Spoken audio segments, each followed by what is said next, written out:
Welcome back to You Can't Say That in Court, a podcast by Rise Women's Legal Center. I'm Vicky Law. And I'm Stephanie Melnick. We are your hosts as we continue this conversation about survivors of violence navigating the BC family law system. We recognize that the legal system we have in BC is colonial and causes harm to families, which disproportionately impacts Indigenous people. By speaking openly about these harms, we hope to raise awareness about the challenges survivors face as they navigate the colonial family law system. Our podcast is an attempt to collectively identify the barriers and advocate for positive changes to be made. Thank you for joining.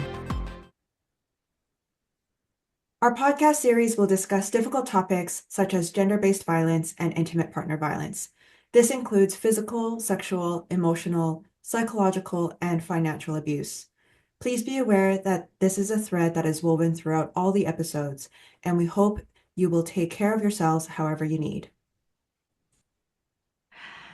Hi, everyone. This is episode 5 of You Can't Say That in Court. Today, we have our colleague Haley Rimac back to talk to us about how to make the protection order system better. In episode 4, we looked at some of the challenges with protection orders, and today we're going to focus on what we can actually do to improve the system.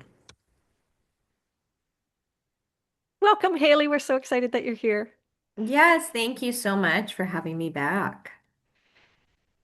It's also very exciting that we can shift gears a bit and talk about some of the things that we can do better. We've done a lot of identification of issues and challenges and problems. And so I think it feels really empowering to start talking about action that can be taken and improvements. And you've given this a lot of thought.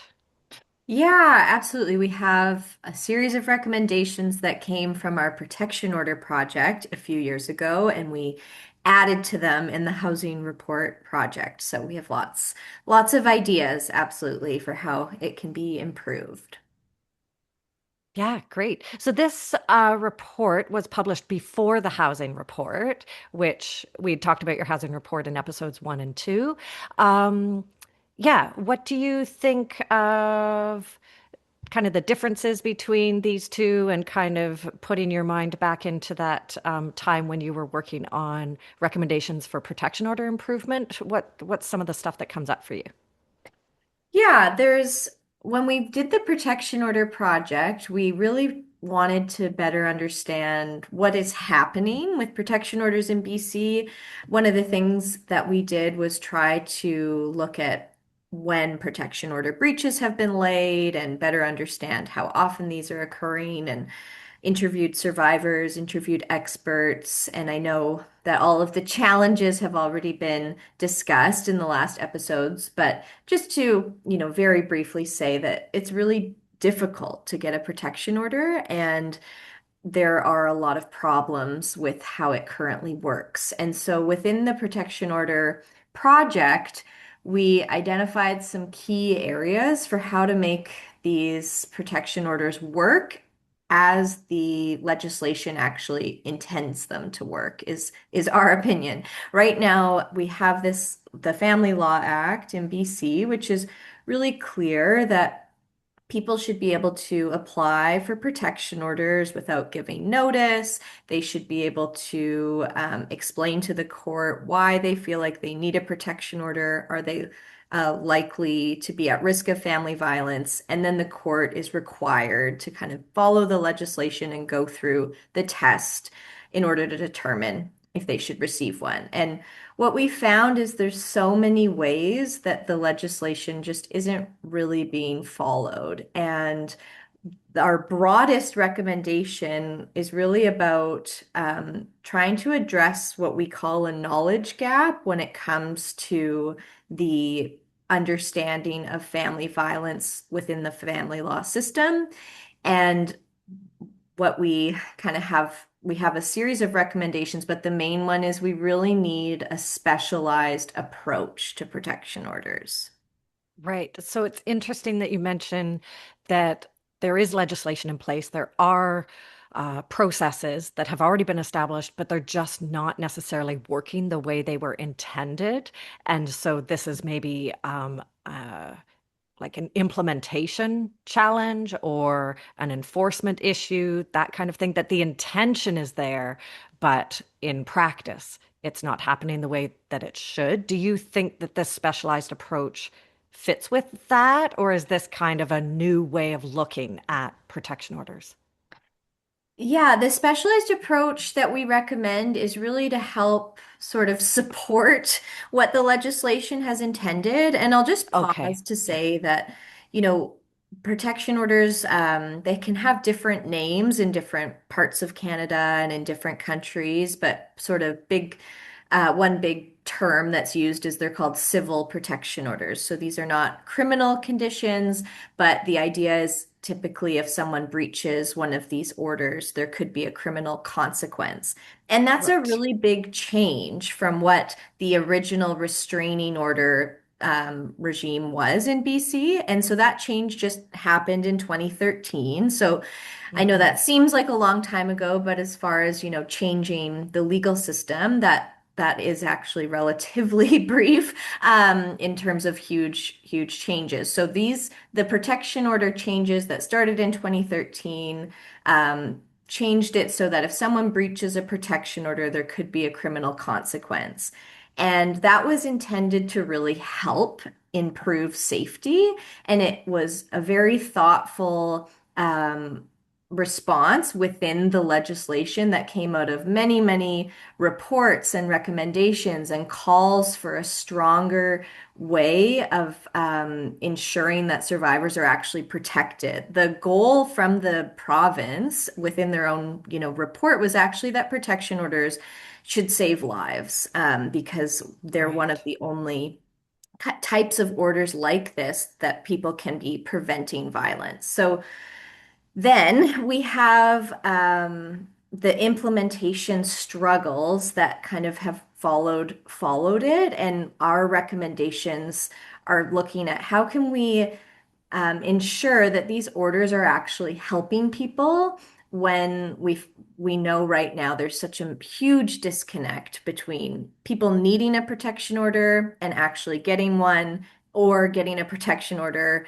and it not being helpful to them.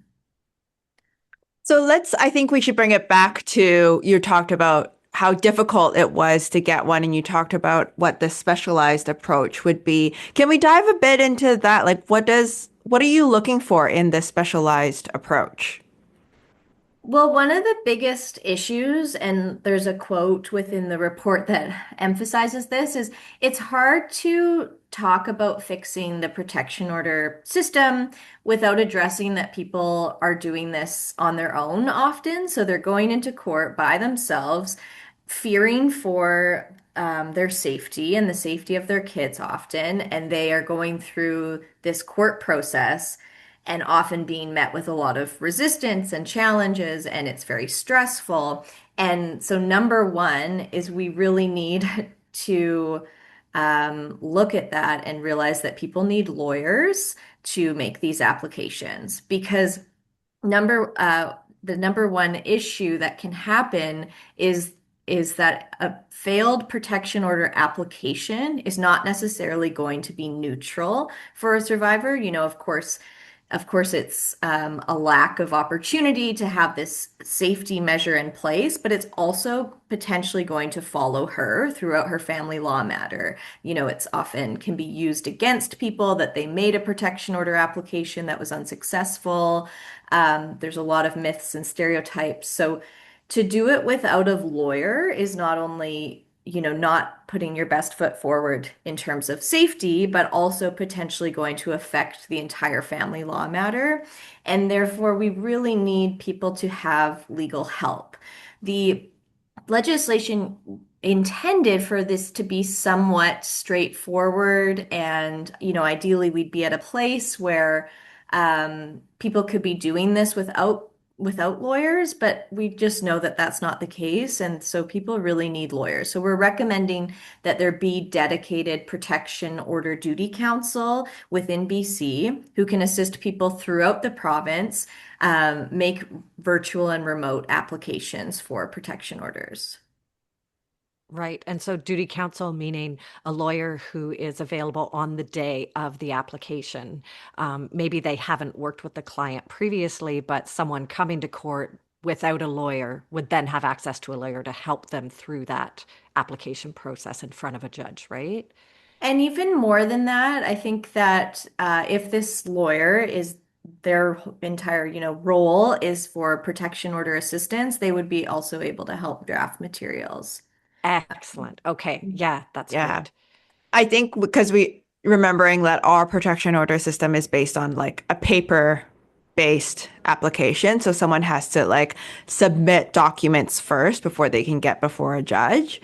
And so I think Haley's idea is like really important is that, you have the same lawyer working with the survivor to draft these documents and then the same lawyer appear before the judge to make the application. So there's a continuity for the individual to have the same person supporting them throughout the process.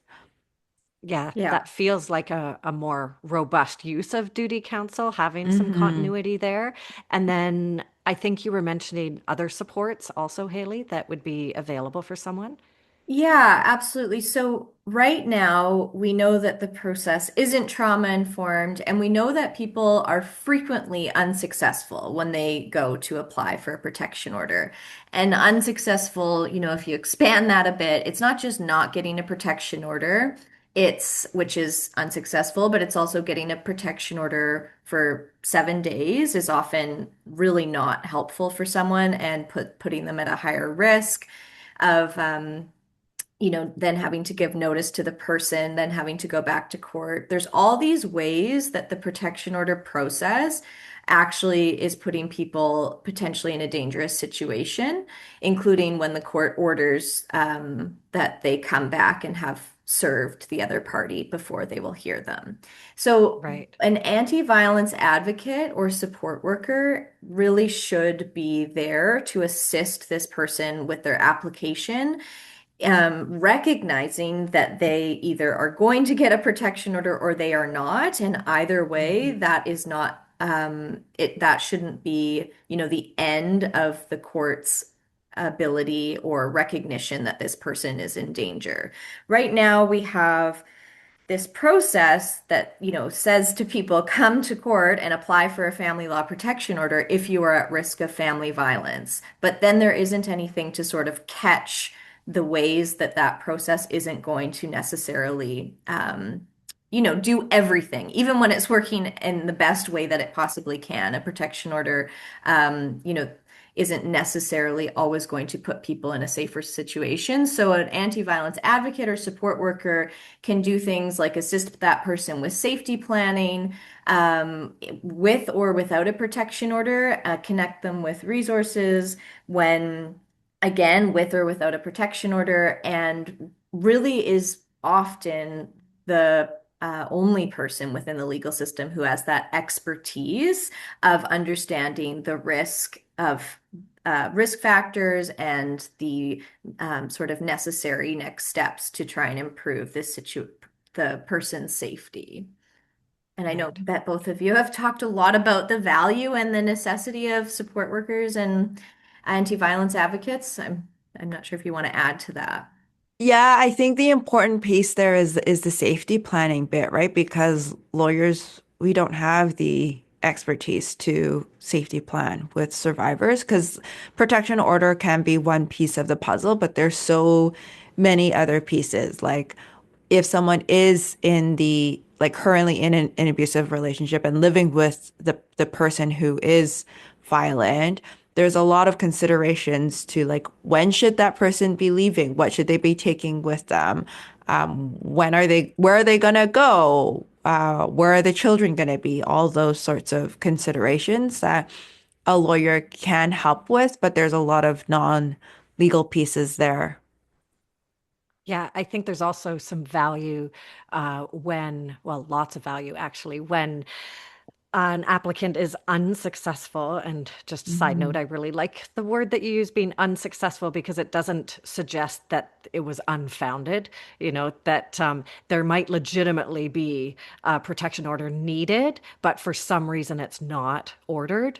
And that doesn't mean that, yeah, that it wasn't a legit concern in the first place. And so being able to validate that and make other plans for safety, I think support workers are really well positioned for that. And it's a nice bit of a safety net for those cases where either the protection order is awarded and it's not enough, or it's unsuccessful, like you're saying, and other things need to be put in place.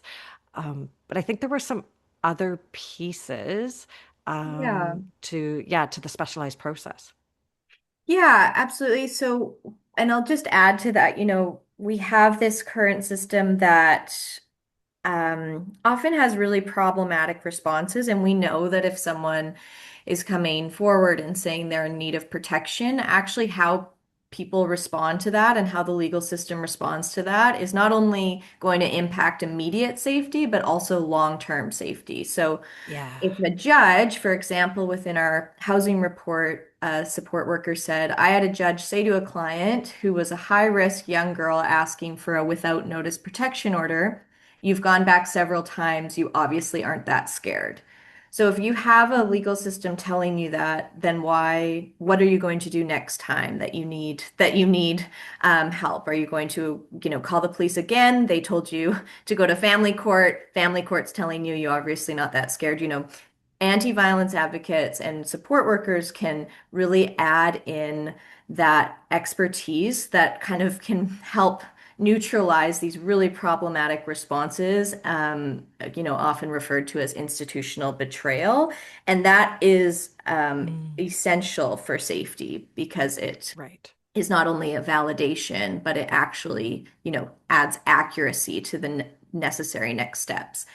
Right. One of the biggest pieces about protection orders and why, we believe they have not, been implemented in line with what the ways that the legislation wants them to is there's a lot of concern with criminalizing the opposing party. So over and over within the protection order report and just in general, there's this sense that people are going to go to court and apply for a protection order, they're going to get it, and the other party is innocent and the accusations are false, and then all of a sudden this person's at risk of having a criminal record. So there's a lot of myths and stereotypes baked into that, Mhm. but my Mm-hmm. approach within the project was to just sort of hear that. And my starting point is, that is a reality of the system we're working in, that people are very concerned about that. So, what can we do to try to balance that, what we term as,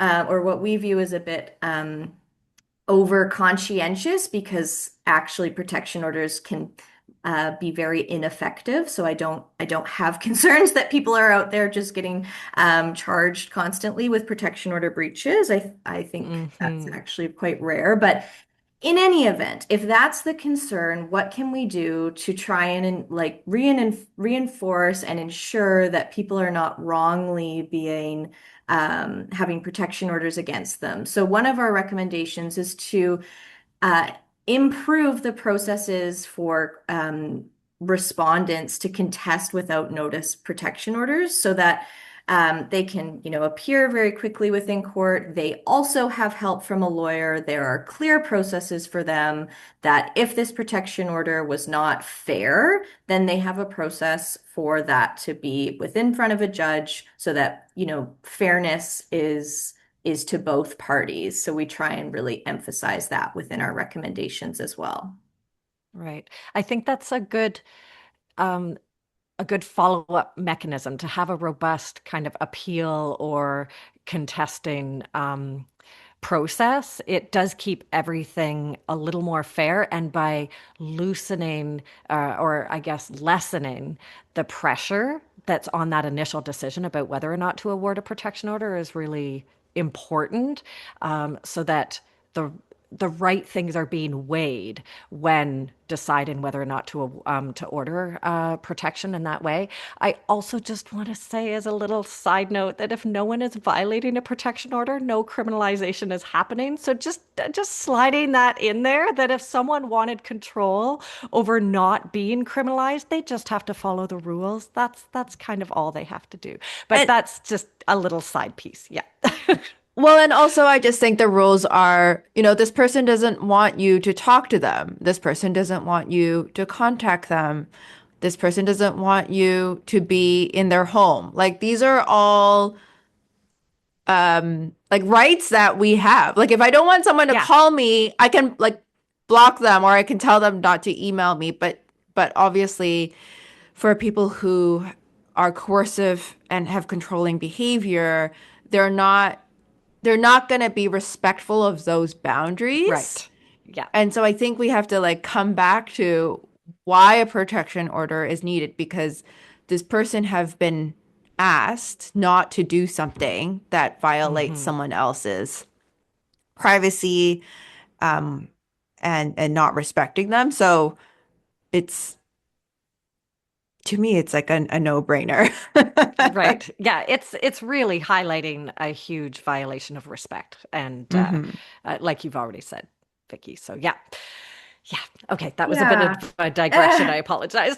yeah, but I mean, I think, within the report, I really wanted to give this concern, like I really wanted to look at it and not dismiss it because, of course, we also know clients and survivors who have had protection orders against Mhm. them and Yeah, or take absolutely. protection Maybe, orders, and all of a yeah, sudden they don't wrongfully. Yeah. have all of a sudden they're the opposing party has their kids and they have a protection order against them, and we want to ensure that the process for getting that set aside is fair and quick and effective, and that they have Hmm. counsel. And I think building it in that way is best for everyone.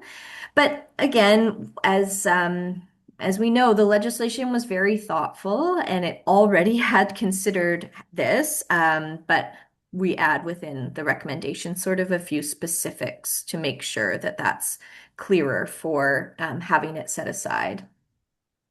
Yeah, Yeah, I that's think great. I think a huge concern is the quick and fair process that you're mentioning, Haley, Hmm. because right now it isn't quick to Mhm. go to court to have a protection order set aside or have the respondents' views heard in a way that is effective. And if a protection order is not timely or not quick in turnaround, then it almost defeats the purpose of having it in the first place. So Hmm. it's nice that you've given this thought to how to get back to the intention of the legislation. And here are some amendments or some added supports that need to be put in place to make that legislation work more the way it was intended. Yeah, absolutely. And the other big piece that we recommend, so that was a bit about the specialized approach. And the other big thing that we found is there are so many ways that protection orders don't work that I know has been discussed. So I won't go through them all, but you really step back and think, why is this not working? This is supposed to be a way that people can have protection when they are at risk of family violence. Surely everybody wants this to work. We know police and Right. Crown and family law Hmm. lawyers and the public, we all want people to be safe. So what is happening? And big picture, what we know is their legal system is incredibly siloed. So police are not necessarily aware of what happened in the protection order application. Crown are not necessarily aware of what happened in the protection order application. And MCFD is not aware. Judges don't necessarily know the reality of how difficult it is for survivors to have protection order breaches laid, for example. Hmm. All of Right. these pieces have impacted the entire goals and intentions of protection order, and they have really big on the ground consequences even when a survivor is holding a protection order in her hand. That doesn't necessarily mean it's going to work as it should because of all these legal system actors that are essentially on different pages. And within our report, we really discussed the ways that the different policies that everyone's working from are not consistent and they're not helping people as they should. And overall, our big recommendation is we need the legal system actors to collaborate on this. And in our most recent report on housing, this came up again and again. And we actually are recommending that the province hire someone as their role because we don't want to just say, please collaborate, everyone. We realize that that's actually extremely challenging. We think there Mhm. needs to be someone whose role it is, and maybe potentially many people, to fix what it is that is so broken, and that is the all of these legal system actors working on in complete separation, because that separation is where the whole protection order regime just falls apart. hmm I do feel like there are indications from like government level and different policing organizations. There's an interest and a desire to be more collaborative, but because the systems have been designed in isolation and they're really well established as silos, like you're saying, Haley, it is not easy to get that integration and figure out how they mesh and where they mesh. So, yeah, recommending people whose job it is to do that kind of integration makes a lot of sense. Yeah, I think there is a lot of good work of collaboration out there in the province. I think a lot of people want to do it. And everyone is busy. So oftentimes they're doing it at the sides of their desk and they're trying to figure out who to connect with. And I think Stephanie, like you probably found that like in your role too, it's like collaboration and relationships takes time to build, right? Yeah, right. And a lot of these urgent issues don't have the time. And so hmm oftentimes folks are reaching out to a stranger for help. Like the survivor is reaching out to a stranger, whether it's the police officer or an anti-violence support worker. And the support worker is reaching out to a stranger, either like through police or a family lawyer. So really trying to make the space, I guess, for people to have the time to work with each other and brainstorm innovative ideas for safety. Yeah, and there are lots of sides to collaboration. I think there were a few other pieces, Haley, that you had discussed in your research and your recommendations. Um, Removing barriers to Oh, peace bonds. And we had talked, Vicky and I talked very briefly about criminal protections, not just Mm. peace bonds, but also the conditions that might be put in place when someone is under a promise to appear in criminal court, that kind of thing. So we already have talked a bit about those barriers, but was there anything in your recommendations here that you were speaking to about removing those barriers? yeah, we have within the report highlighted that right now protection orders, while they are well intentioned, and we really believe that with them people's safety can be improved. They are one option. There's also peace bonds that people can get through the criminal process, and there are so many barriers to getting peace bonds. And what all of this has resulted in is actually a privatization of people's safety. So instead of being able Mhm. to call the police and say, I'm really scared of my ex-partner or a family member or not, I'm really scared. I don't want them to contact me. I'm at risk, etc. Normally, that should result in, an investigation. The police have a remedy available to that person. It's a peace bond that could be put in place. We know that what happens frequently is the police tell that person that sounds like a family law issue. You should go to family court and seek a protection order.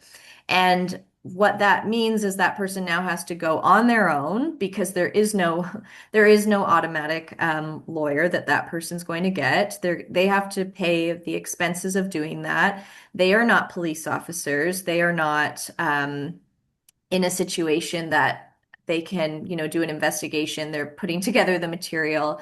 And sometimes that works, but what it does is it really puts all of the work on them. And while we believe that people should have both options, right now the failures of the peace bond system really are impacting survivors and putting this onus on them. So we talk within this report, and Rise has also recently worked on submissions to the House of Commons on how we can improve peace bonds, and as a result, just the better we can do with protective orders for survivors, um, big picture, all of the protective orders, that will just improve survivor safety. And the other pieces we really emphasize is protection order breaches are often not enforced, and that means Hmm. that um, that's when someone breaches a protection order, that the whole goal is to try and prevent someone from causing harm with this order. But if the person continues to cause the harm, then what is the point of the order? So it has this really big effect on not increasing someone's safety if the breaches aren't going to be enforced. And this Hmm. is where there is the biggest lack of collaboration in our view, because the family court system believes that these are going to be enforced and that someone could potentially face a criminal consequence. So this is serious. The Right. um, you know, Crown policy currently reads that protection order breaches are only going to be laid when the breach itself relates to safety risks. And we don't necessarily totally understand what that means, but my plain language reading of it means that the breach itself needs to, it can't just be that the person breached the order, but while they breached the order, the person's safety was clearly affected. Whereas we know that with abusers, the breach of a no contact or driving by their house or doing things to breach the order and intimidate them is violence. Hmm. We don't need someone to commit sort of further breaches to show that that's violence, but we know that currently those breaches are not necessarily going to meet that standard. And police maybe have attempted to lay the charges, but that they haven't been approved. So all of these pieces just aren't fitting. It's like this puzzle that we're trying to stick together where every piece is from a different type of puzzle, and so it just doesn't fit. And we must improve the enforcement of the breaches in order for the entire protection order system to actually have the effect that it's supposed to, which is to make people safer.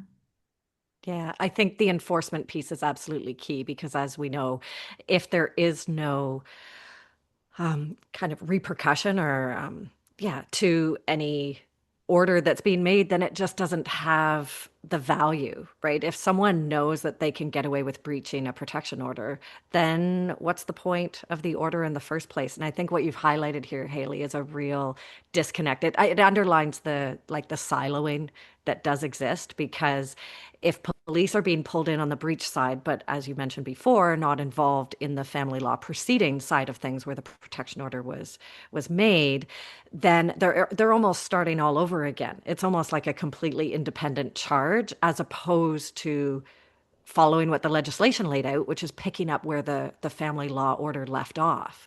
So yeah, I think highlighting all of these disconnects and yeah, comparing it to a puzzle where we're trying to force the pieces together, but they don't quite click yet is a really good analogy. Understanding what family violence is and understanding that someone driving by their house or calling them or emailing them when a protection order says they're not allowed, that is a really important understanding as well, which I think you laid out in your research. Yeah, it does come back to comprehensive understanding of family violence, which we, within many of our reports and like so much research that has come before us, has emphasized that right now there is such a misunderstanding of what family violence is and what it looks like, and this overemphasis on physical assault and incidents without looking at the bigger, broader picture of risk. And like I mentioned at the beginning, we know this isn't a BC problem. It's actually researched and understood that these types of orders are difficult to enforce. There was recent research from the Law Commission of Ontario where they looked at all the family court decisions for what they term restraining orders in Ontario. Right. And they found that these applications are frequently dismissed, and that particularly when there's children involved, we found this within our project too. Even when someone's successful in getting a protection order against them, that doesn't necessarily mean their children are going to be included in that protection order. And in Ontario, I'll just mention in Ontario's analysis, they found that in the 64 decisions that involved non-adult children, so kids, there were only three Hmm. cases where children were fully protected by a restraining order. Mm. So still it's concerning if the one parent has shown they need a protection order, what's happening that only 3 of 64 of those kids are in a situation where they don't have to have parenting time. Yeah, that's a really concerning statistic. Mhm. Yeah, and not to say every case, there's going to be situations, of course, where that can work for people, but it just really highlights what we know within this report and within all our projects of just sort of this coming back to why can't everyone just get along and focus on the kids? And even if there's violence against you, are your kids, are they really at risk? Is often kind of what's happening. But not to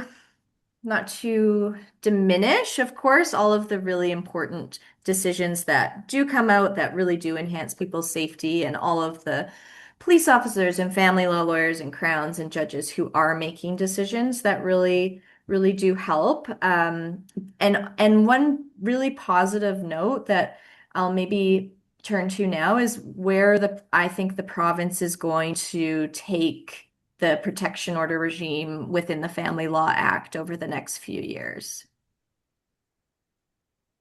Yeah, I think you've had some really positive kind of outcomes or following the research that there are some things that can give us hope.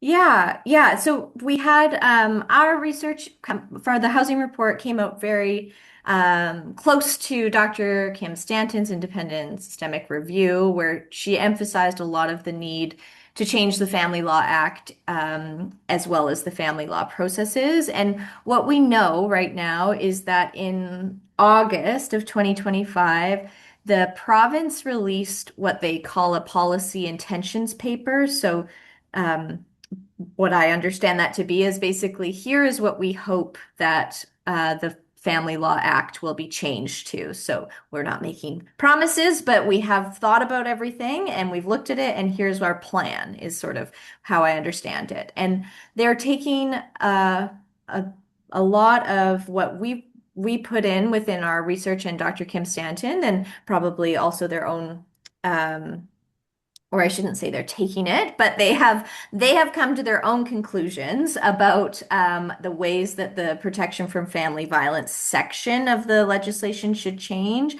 And I'll just mention a few of the really encouraging pieces. So they want to extend the default length of protection orders from 1 to 2 years. So that's really good. They also want to introduce a presumption that when someone makes a subsequent protection order application, there should be a presumption in favor that that order is granted unless there's no evidence of risk. So basically, we all know that a 1 year protection order doesn't necessarily mean that that person isn't at risk anymore. So what the legislation would then say is if they go back to court and say, I still need a protection order, the court should presume that that's true unless there's evidence that it's untrue. So that's a huge difference.